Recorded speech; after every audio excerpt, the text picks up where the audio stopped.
and from memory I think it's the information centre on the other side of the road. But hopefully we don't have to worry about any of that. Okay. All right, so I'm just going to very quickly introduce our lady who has very graciously agreed tonight, along with our speakers, to do our Q&A. International Women's Day this year, 2024, is all about Count Her In. About being inclusive for women from all ages, all levels, education, health, all different facets of life. I would certainly think we've achieved that today with the run of the event tonight, being very inclusive of everyone. I think it's an amazing turnout and we're very grateful. So I hope you all enjoy this. I'd like to introduce Kelly Shan, who's come to us all the way from her property in Claremont, with her husband, who's decided it was a little bit safer to go and have dinner at the pub tonight. Kelly does a blog and podcast and YouTube called Life Journey. She does that from her cattle property, and she's interviewed, if you have ever watched it, some amazing women with some amazing stories. And I'm going to read this because I actually don't think there's any better way to describe what she loves, which is said, is to bring stories to life of resilience, courage and humour to her audience. And I think she does exactly that in all of her podcasts and YouTube videos. So I'd like to bring a very warm welcome to Kelly Shan. Thank you so much for coming.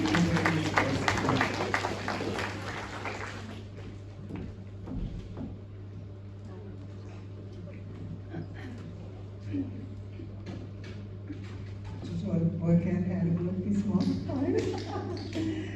I just have a little poem I'd like to read you first. In fields of strength where courage blooms, women stand with grace that gently looms. They weave tales in threads of resilience, a symphony of power, a timeless brilliance. With hearts that nurture love's embrace, they navigate life with poise and grace. In every role a story unfolds, of strength untold, in tales retold. In wisdom's gaze and eyes that gleam, they paint the world with a vibrant dream. A melody of voices rising strong, a chorus of courage, a lifelong song.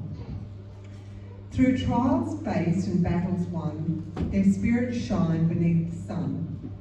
In unity they find their might, empowering each other, a shared light.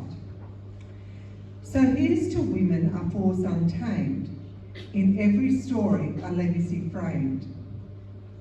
In words, in deeds, in bonds unbroken, a poem for women, a tribute spoken.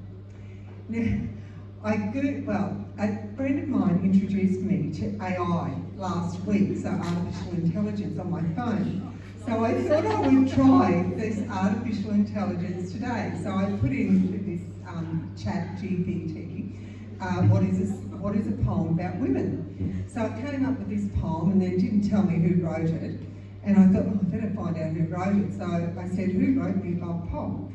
And chat said back to me, I generated the poem for you. If you have any specific preferences or would like another poem on a different theme, feel free to let me know. So ChatGPT is responsible for that poem. Now, before we get into the wisdom that these ladies are going to share with us today, I just want to thank Belinda and Edwina for inviting me out here particularly. It was a great excuse for me to come and visit my daughter Amy, who has recently moved out here. And I do love coming to this community because I just love being involved with you ladies, and I just think this whole area has a really special sense of community and friendship and kinship.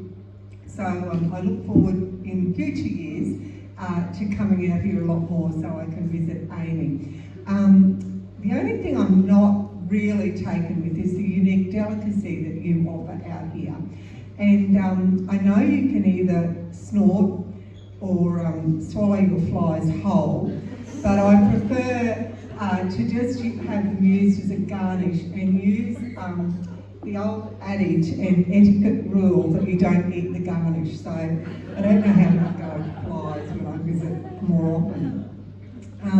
And I just wanted to quickly share with you, before these ladies start, a few little short stories about some women that have inspired me throughout my life and who have paved the way for all of us to have better lives as women and to be more respected within our lives. So I was chatting with my cousin Leone the other day, and she's quite a bit older than me, but as a young woman she went to New Zealand and she started working for the Bank of New South Wales, and she did every menial task there was in the bank, and she wanted more from her life. So she went to management and said, look, I want to be part of the management team. How do I get there?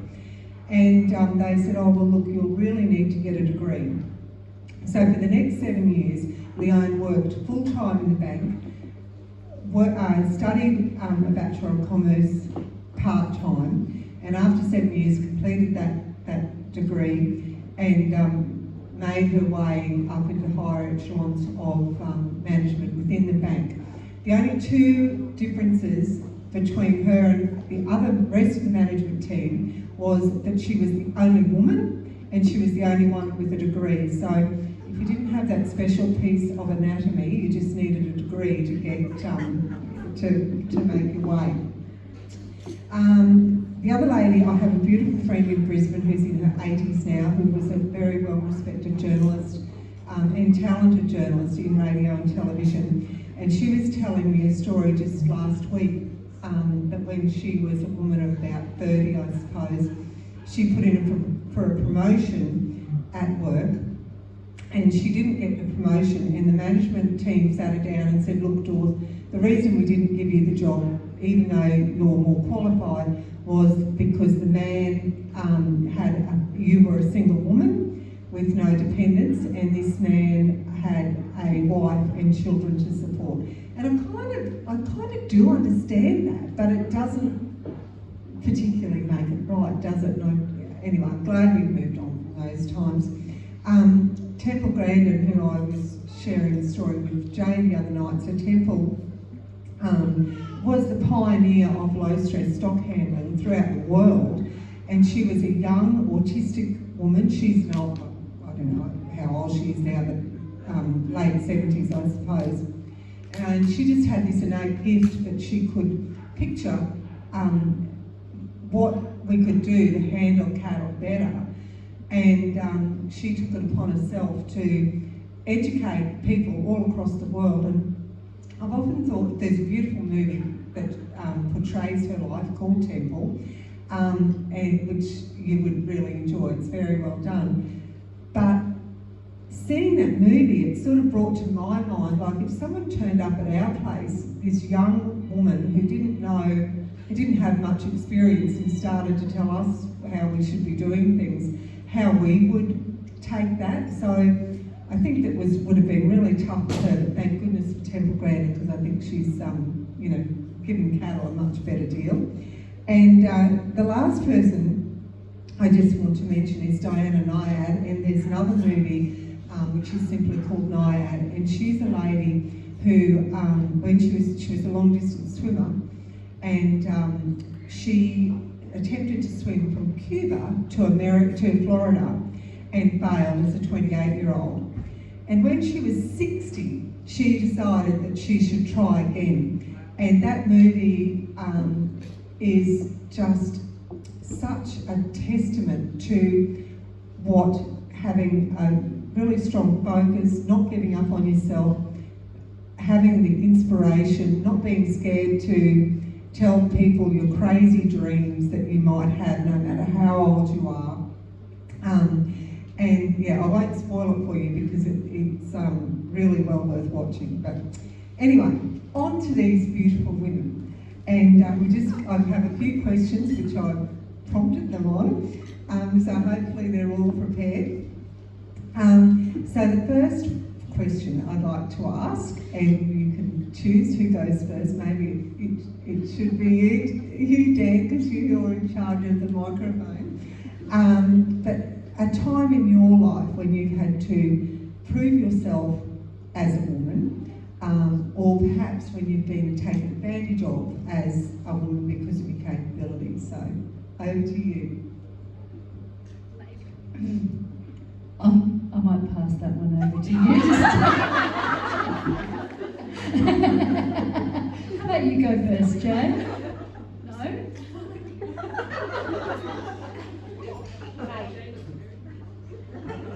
Don't mind me, I'm just going to read off my notes.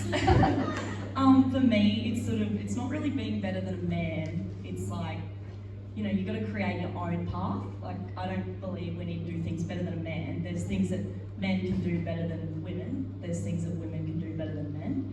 So I just think we need to carve our own path and, find our way like that.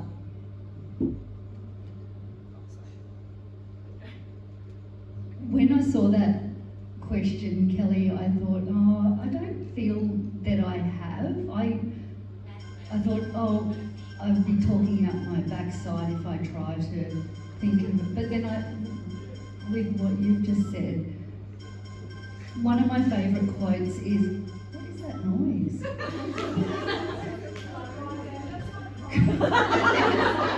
Hello? Come in? Come in? Claire, he wants to go on the iPad. That's time, ladies. That's time. Is that timer?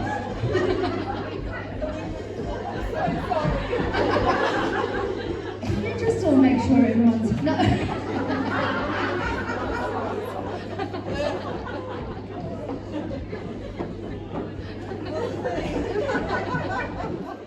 That was a nice break.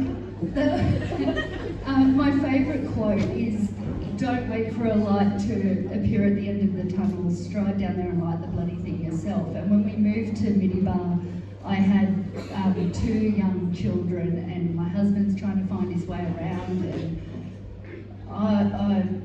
I was beside myself, and I called the CEO in tears. I wasn't quite in tears, but I think he knew I was about to be in tears. And I said, I need help.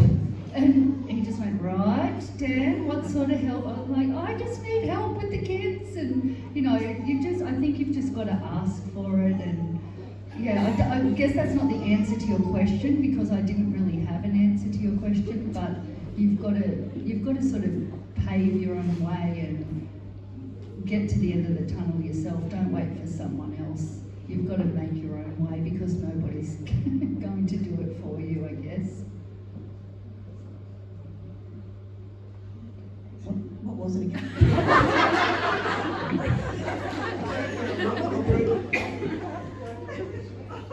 Oh no, it's on. You've got to talk. It's on. It's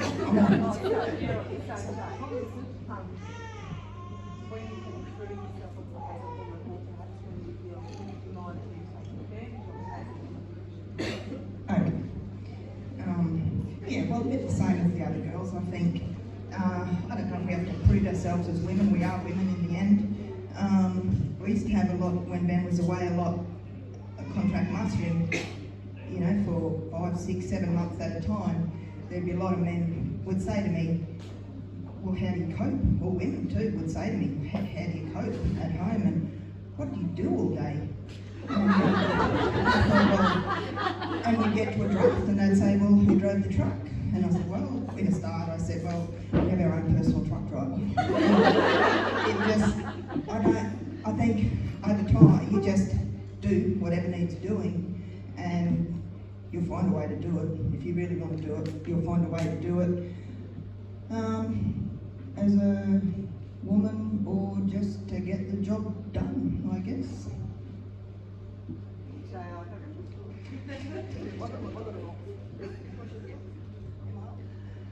Jay, I witnessed you turn up at Paradise Lagoons at 2 o'clock in the morning, towing horses, children, and Tracy and Ben rocking up the next morning. Oh, how'd you go?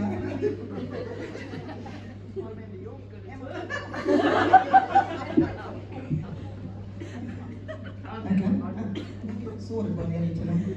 I remember your husband saying to me, "That's Jaye just drove in, I probably should go help her."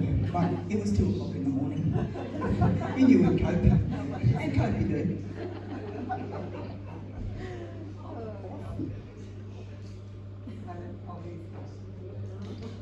Obviously, he's not trained very well. So, I'd like to know the challenges that you face being a woman, and I'm sure all of these ladies can relate to this question, because as women, gosh, we wear so many hats. We're mothers, teachers, you know, we're trying to carve out our own careers, and, you know, we're for our age, we're looking after, you know, our parents who are aging as well. And so anyway, what are some of the challenges that you girls find as a woman?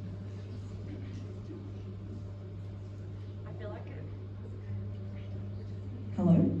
I feel like some of the challenges that I'm facing at the moment within my role with JBS as a trainee livestock buyer is just the reassurance that I feel like I have to give someone that calls me that yes, I am a female in a male-dominated role.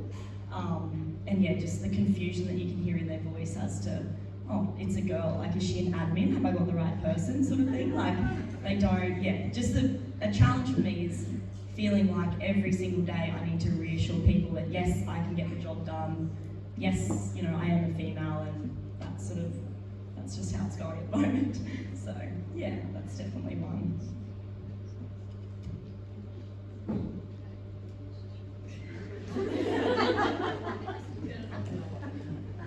Oh, now.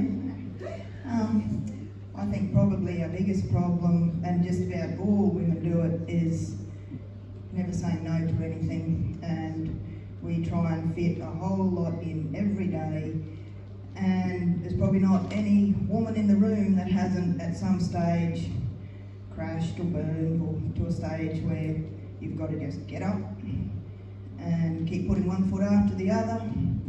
And but I've learned that you plan a lot, and if those plans don't go to plan, well, then you prioritise, and that way you cope, because you have to cope.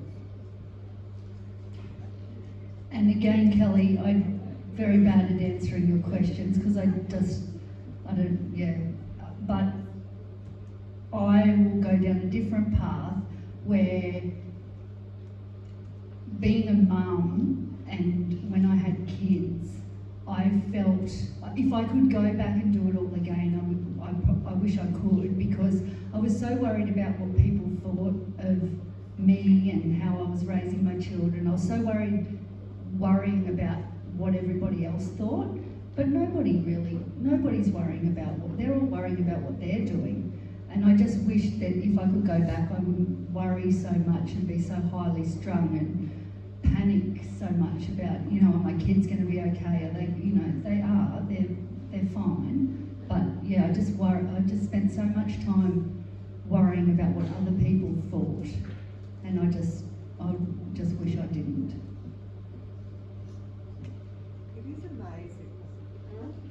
It is amazing how much pressure we unknowingly put on ourselves and our lives because of exactly that. We're creating all this stuff in our heads, aren't we? And you know, like I said, nobody else is really worried about what you're doing. They're probably worried about what you're thinking of them, you know. So I guess we just have to let go of that, don't we? Now, we all have really tough times in our life. Life wouldn't be life if we didn't. So how do each of you move through some of those really tough, difficult times that crop up, sometimes more often than what we'd like?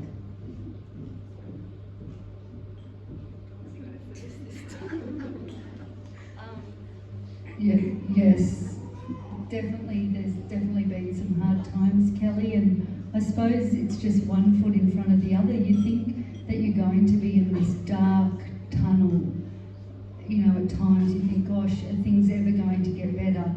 And I guess just one day after another, and you know, people say, oh, you know, time heals all wounds, and when you're in those dark places where you just, sometimes at home, when you live on these remote stations, sometimes you feel like you are the only person going through something. And I know, like through Miss Chardy, that often I will be at home on the station thinking, oh, you know, if you haven't been somewhere for a while, thinking you're the only one going through this. And then sometimes I'll put it out on social media and everybody is like, oh yes, yes, oh my God. And you think, oh, I'm not the only one. You know, you're never the only one going through it, but you feel like you're never going to get through it. But you do, and they're right, time does heal wounds, but yeah, you've just got to sort of, my friends are right when they say, Dan, you've got to actually call people,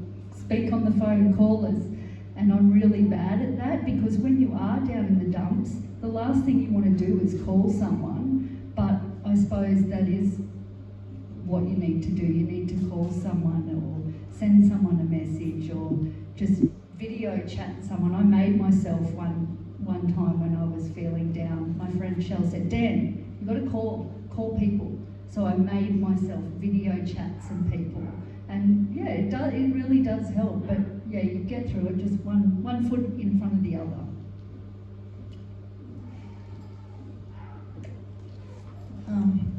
I remember going through 9 years of drought at Bibble, the 9 years. But in the beginning, I remember Dad saying, you know, in the 80s, the drought we had at Kaiwara, 7 years long or something, and I thought, heck, how would you ever get through 7 years of drought? And then here we were with a debt up to our ears, but I think the thing you've always got to remember, there's always someone worse off, always. And yeah, it's, I often just, when the kids were really little,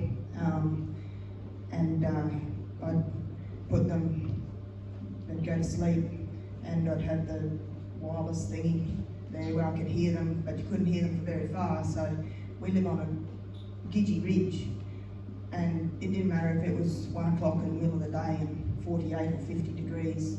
I'd catch a horse and I'd canter circles around the house yard pretty well, because I couldn't go any further, there was no one else there. But it's just, I'm not a people person, really, I suppose. But just to get back to what I knew and what was a happy place for me, I guess, was what helped me cope.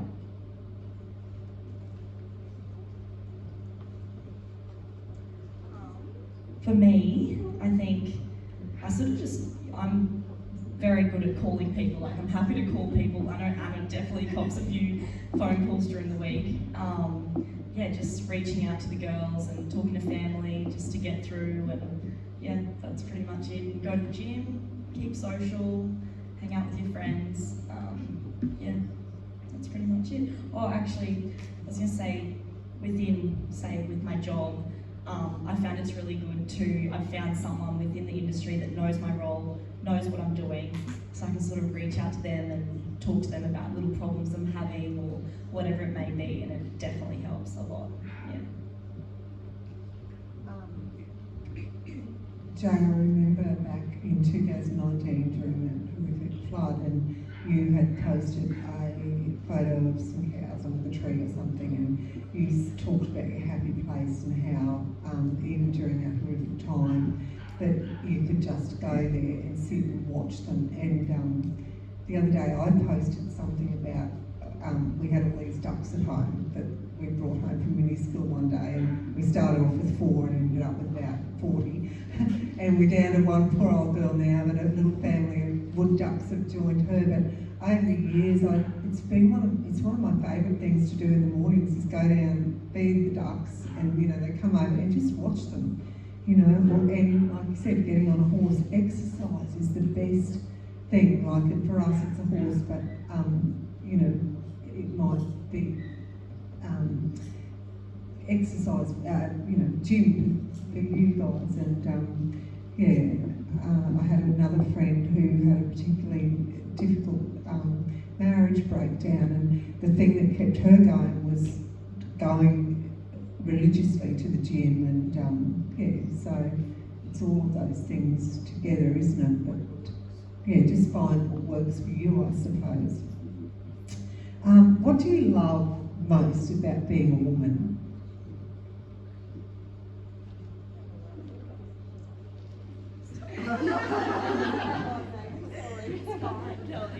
Oh, that's a good answer.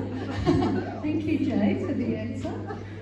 Yes, I just love being able to wear pink and pearls. And having girl get-togethers. Having a girls' day. Having a girls' night. You know, great girlfriends is what I love.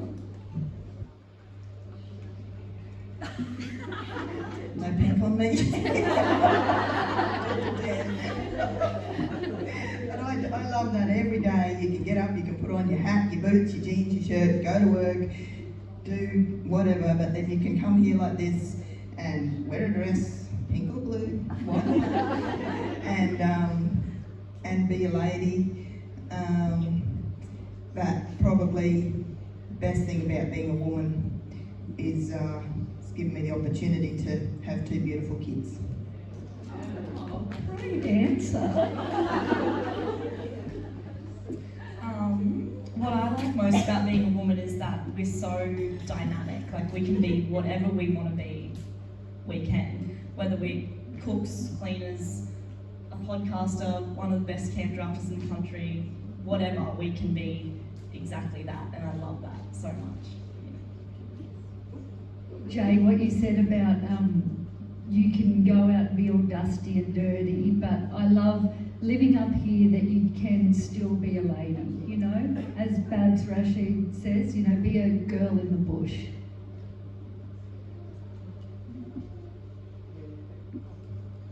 Very true. There's so much about being a woman that we have in our favour, isn't there? You know, your mothers and lovers and you know, we make our homes, and one of the things I really love is this morning Amy and I went out in the paddock and we picked all these beautiful wildflowers and came back and put them in a vase, and you know, you can light a candle and just make things nice, you know, around the home too, that make you feel good. So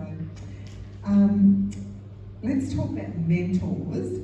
So who is somebody that perhaps has mentored you, or who you may have mentored that you're really proud of?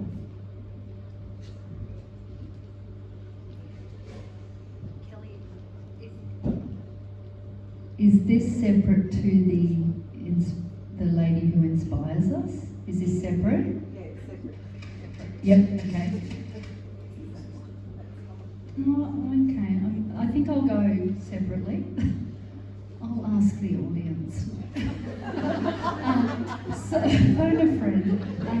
I think that my mentors have been probably Susan Stafford, who I worked for when I came up here as a governess. Sue was my boss at Alroy Downs, and also Robin and Ross managed Alexandria Station. And yeah, when I got to Alroy, I could not cook. I remember stomping my little size 6 foot in the kitchen because the gravy was lumpy and I forgot to put eggs in the cake. And yeah, Sue taught me a lot about what I know about how to cook and exactly how to make gravy and without it going lumpy. And yeah, and between her and Robin, they taught me, I guess, a lot about, you know, living on a station and being a manager's wife, I suppose, on a station. I've had eggshells in a cake and tried to feed a pig.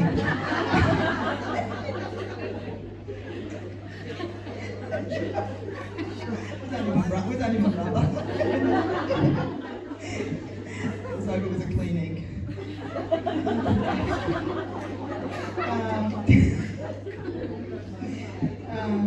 Okay, I'll probably go with 2 that maybe I've mentored. And it'd probably it definitely would be Madison and Wyatt, but and if anyone knows them, knows just how different they are, and they so many times now I hear myself in things that I've said to them, but probably the proudest that I am about them and the things I say to Ben is, and I've had to fight for it at times, that we've got two kids that know exactly what they want to do, and it hasn't always been easy on them, but the proudest bit I am is that they're doing exactly what they want to do. And so, yeah, it's sometimes different to what we do, but I think as a mentor, I've always said, so long as you're not selling drugs on the street or on the dole, I'll support you. I'll have your back for whatever you want to do. And so far we're winning.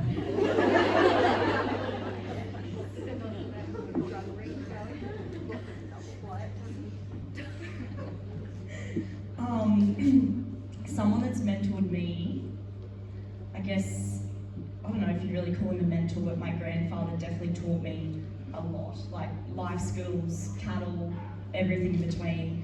He, I guess something that I took away from him actually, and everything that he tried to teach me was, he always told me this story about when he was at boarding school in Toowoomba, and he sat through a whole winter, or slept in a dorm without a blanket because he didn't realise that he could ask for a blanket. And what he'd tell me this at least 3 times a year: ask for help, like yell out if you need a hand. Like he just lay there and he was cold all winter. He was sick, and he just always tried to instill into me, yell out if you need a hand, and I think that is so important.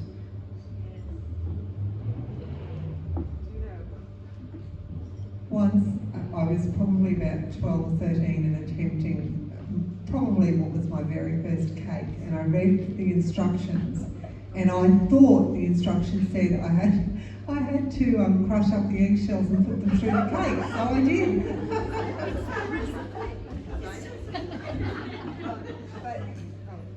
Sorry, I watched you with the kids, Jay, and just to be able to, like, you've done it so well, like Wyatt could have particularly had a weight on his shoulders wanting to do something else, but thinking, I'll disappoint mum and dad if I don't ride horses and that, but you've instilled in both of the kids, the courage to do what they want, and I think as parents that's such an important thing to do, just take the pressure off any expectations that they think that you may have of them. So good on you for doing that, Jay. It's amazing. I forgot to mention the mosh pit down here in Jay's fan club. Humour. So I honestly believe that even on the darkest day, there is humour to be found, and so I'm interested to hear your take on humour, you girls.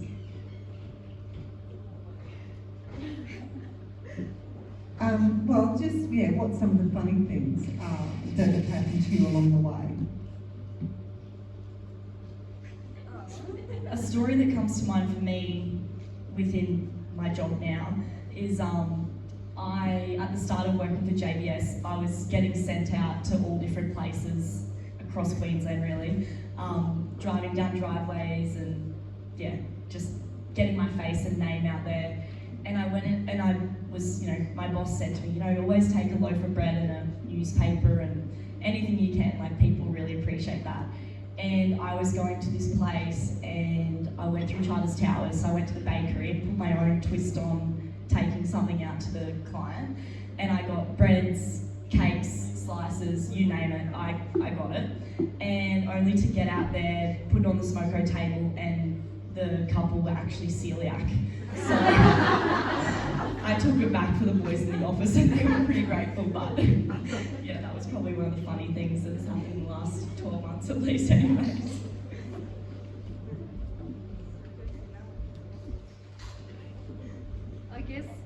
a funny story that's sort of, I guess it's funny, but also about resilience is, it was quite a while ago, I was taking it was before I had my youngest son, so I was taking Tom and Harry across to Helen Springs for a horsemanship school, and if anybody knows me, they know I'm definitely not a horsewoman.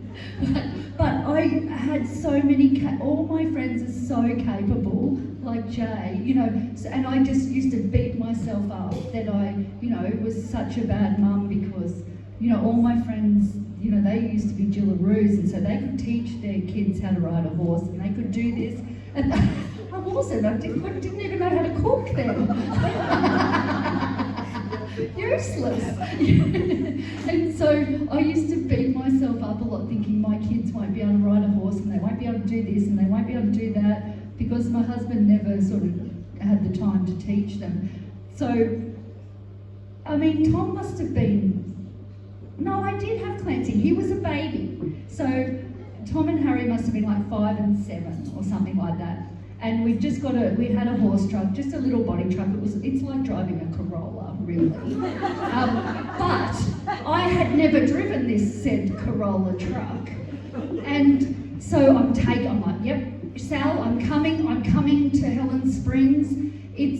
And I was going like bush. I was going through the paddocks. And it's a long way from Middybar to Helen Springs. It's like 8 hours through the paddocks in a truck. And I was like, Babs Rashid, she'll be driving a road train down there. And Kate Everett, she'll be driving a road train. You know, man up, Dan, man up. You can do this. Come on, girl. If you can't get there in a truck with, I had my governess trailing behind in the wagon. but I had never driven this truck, and I had a horse on board too, thank you very much. Anyway, my husband must have looked at me and he saw that I was about to burst into tears, hadn't even got in the truck yet, and he slaps me on the back and he goes, "You'll be right, mate." Mate! I'm like, and I'm thinking, I went, yep, women flee war-torn countries on donkeys all the time. I mean, I can't do it in a well-equipped truck with a bed and a fridge and cheese and wine and a gubby trailing along behind and a sat phone. There's something wrong with me. Man up, Dan. Anyway, off we go across the paddocks, like with a mud map to get into Helen Springs. And I get there and I'm like, "Sal, I did it." She goes, "Dan, you did it." I said, "Yep." I just kept thinking to myself, Babs is driving a road train, Kate will be driving a road train. And she said, "Damn, Babs's husband drove hers down, and Kate's in a ute with a gooseneck." I was like, anyway, I did it because like Jay said, I always think that there's someone worse off, or you know, what's the worst case scenario? And I always think about people in third world countries for some reason. I read a lot of stories about awful things happening to people, and there's always someone, and if they can do it, I can do it.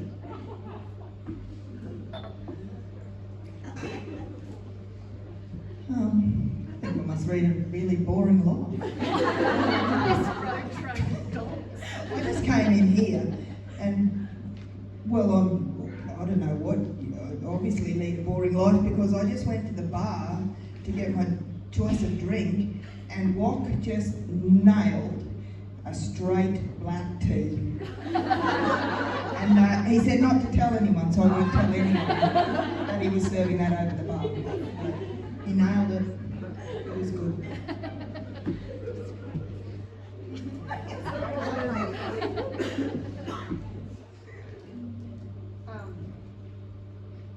Dan, I really appreciate you telling that story because it can be really hard to feel like we don't live up to other people and their capabilities, and I think that's because we're surrounded by so many capable women, particularly in the bush, and if you feel you don't quite measure up, that can be really, really tough on your mental health, I suppose, in a way, and you know, just thinking somebody's better at something than you, or you're, yeah. It's about comparing yourself again to other Dan said, it's comparing yourself to other people, and gosh, how often do we do that? We're not good enough, and we're not this, and we're not that, but we all have special qualities that, you know, we bring to the table, and that's what makes us unique and great.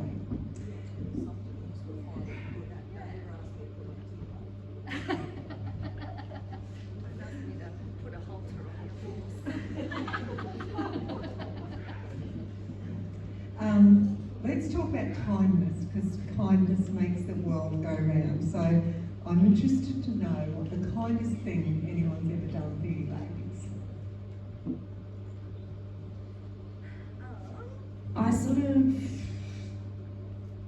I struggled with this one, Kelly. I really did. I don't know. There's a lot of kind things that people do, but for me, last year I was just going through a bit of a rough trot, and my best mate Ali, she was at least 1,500 k's away at the time, going through an incredibly tough time as well, and she literally just dropped everything and left work and all the rest of it and came up to Townsville to see me. So that was beautiful actually. Yeah.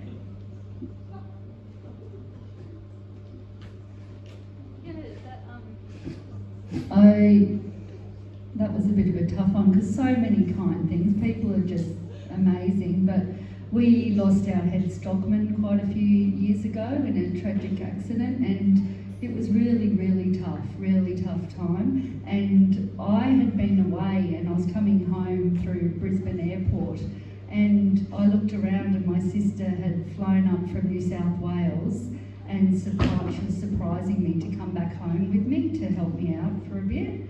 And yeah, I didn't know, and she saw her at the airport. So yeah, that was pretty special. Can I be greedy and say a few things? Kindness and consideration, I just reckon, go hand in hand. And like, as the girls have said, there's so much kindness, and every day. God, if someone washes my plate for me, I think they're wonderful. But like back in 2003, when my brother Darcy had his accident, a bad accident, where he wasn't expected to live, and that was in May, and we went to get married in September. About halfway through, well, yeah, Mum, Dad, and Darcy were. Kelly was out at Phillip Creek. Mum, Dad, and Darcy were down in Adelaide, so that's where he got flown to. And so I was looking after Kaiwara and Dingading. And anyway, I said to Dad one day, I said, oh, I don't want to have this wedding if Darcy can't get to it. And he said, you just organise the wedding and we'll get him there. And they did. The day before the wedding, he got there, they got there. And but in that time, Pammy Murphy came to home and cleaned the house. And when I say cleaned the house, she took every knife, fork and spoon out of the drawer and cleaned every little stable, everyone, put them all back in. Brenda Bully, she would come. Oh well, I didn't know she'd come. I'd get in at dark and there'd be a big fruit salad and curried sausages, like probably even you couldn't make as good. And curried sausage going on. And then in the 19 floods, well, there was just that much kindness shared around. It was absolutely amazing. I had a friend from Victoria sent a voucher, and she sent it to me and said, well, when you get back to Longreach, here's it's all fully paid trip to the hairdresser, which I must have looked a bit of a wreck. Think of that. But anyway, there was one. I got a lot of letters and a lot of messages in that time, but there was one letter that really stood out, and it got sent, and I don't know how it got sent actually, but it got sent. But anyway, it came to me and it went like this. It said, Dear Mum, we are really sorry about all the cattle. We hope you're going to be okay. If you need some more money, you can take it out of my account and put it into yours. And yeah, it would have been a lot. And they said, I'll even sell some animals for some money if you need it. We love you very much. Madison, Wyatt, and they were 11 and 13 at the time, and the biggest writing on the letter were the 4 big hugs and kisses at the bottom. And I thought that that's probably one of the kindest things I've ever had shown to me. Gosh, if that was fancy, it'd be 41 cents.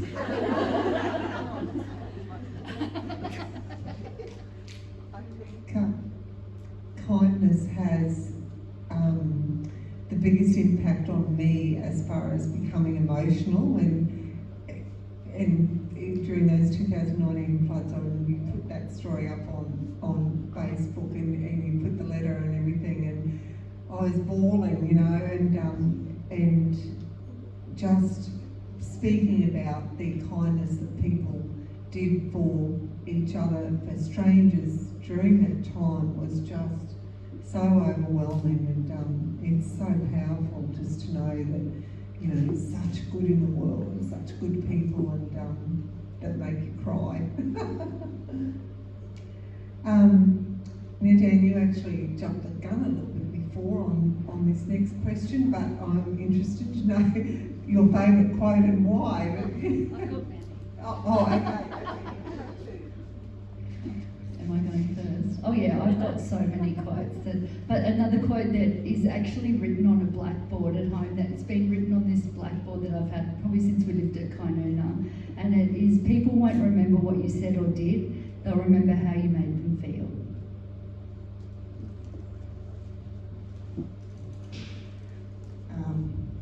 What's ours? It's home. To some, it's the middle of nowhere, because we don't get many visitors because we live in the middle of nowhere. But to me, it's the centre of my world. And another one was hard times reveal great friendships. This is just one I googled. I don't know how you guys can just read that out. I had believe in yourself and the rest will fall into place. Have faith in your own abilities. Work hard and there is nothing you cannot accomplish. Yeah, I like that one because everything seems to fall into place for people that work hard, do good, they're kind. Yeah.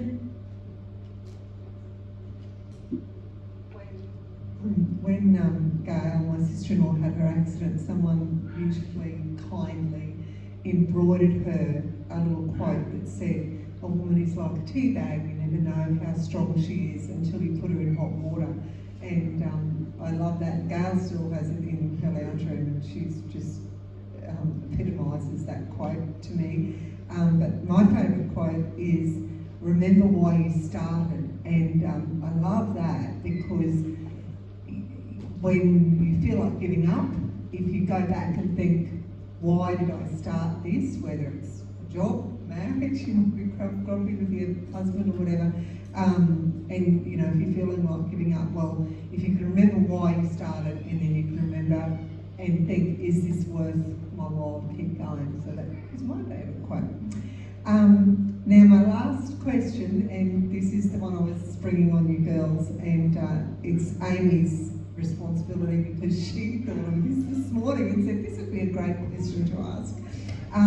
So, a woman who inspires you.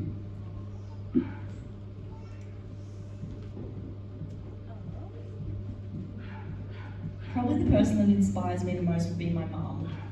She's just an everyday sort of a girl out there working. Yeah, she's living her best life. I don't know, she's phenomenal. I love her.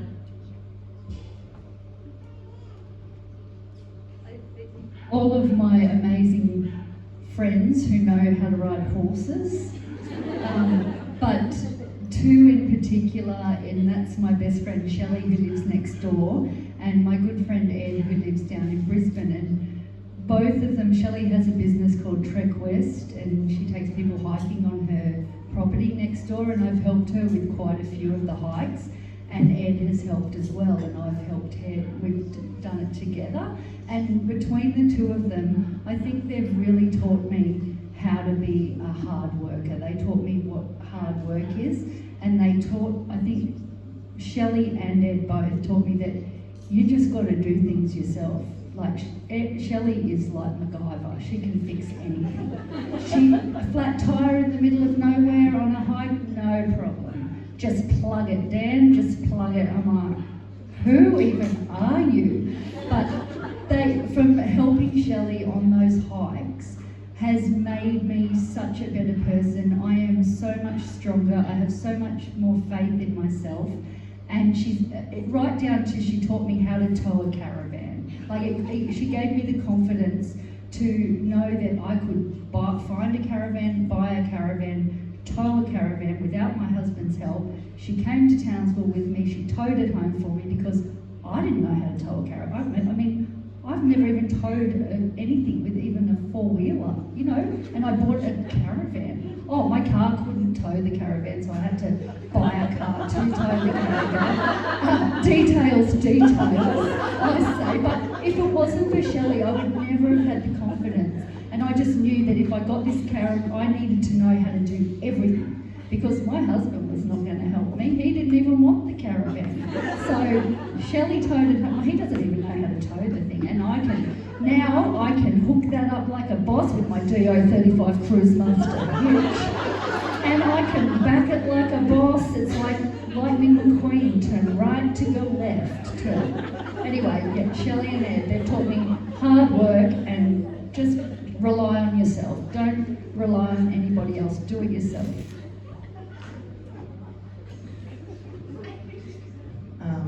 Mine would have to be the two sitting right here, Mara and Madison. It's a pretty simple question. It's a really simple answer for me. Madison, the young one, I'm inspired by her every day by what she gets achieved, and for her too. Just even as a girl, a lot of times people say, "Oh, you're not going to make her go and do a hairdresser course or something like that." Like, obviously. And I'm thinking, well, Wyatt's doing what he wants to do, so Madison can do what she wants to do, and she's great at it. And Ma is she's had a tough 12 months, and here she is here tonight to come see all her Western friends and to be here. So that's a pretty easy answer.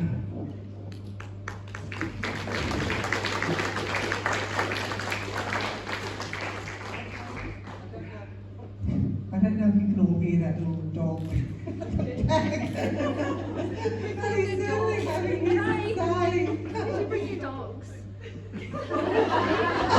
That wouldn't surprise me. I'm glad you put your shoes back on. You started with them, you took them off, now they're on the stage. That's great. I have a backing story. When I was pregnant with Amy, Barry and I, newlyweds and having this baby, and we just had an old truck that we used to had intended to camp in. Anyway, we bought this little gooseneck, and we went into Collinsville, and I hadn't driven it, hadn't tried to back it or anything, which I was hoping that.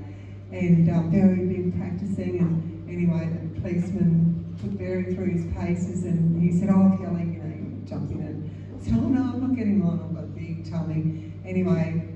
He made me back it around this corner, and I ended up on the other side of the road. He said, "You did know you were meant to put it on that side of the road." I said, "I did." Anyway, he gave me my licence. Now I have a heavy vehicle licence. Ladies, thank you so much. I hope you've all enjoyed hearing the wisdom from these three beautiful ladies. And thank you to Belinda and Edwina for inviting us all here. It's been fun. Thank you.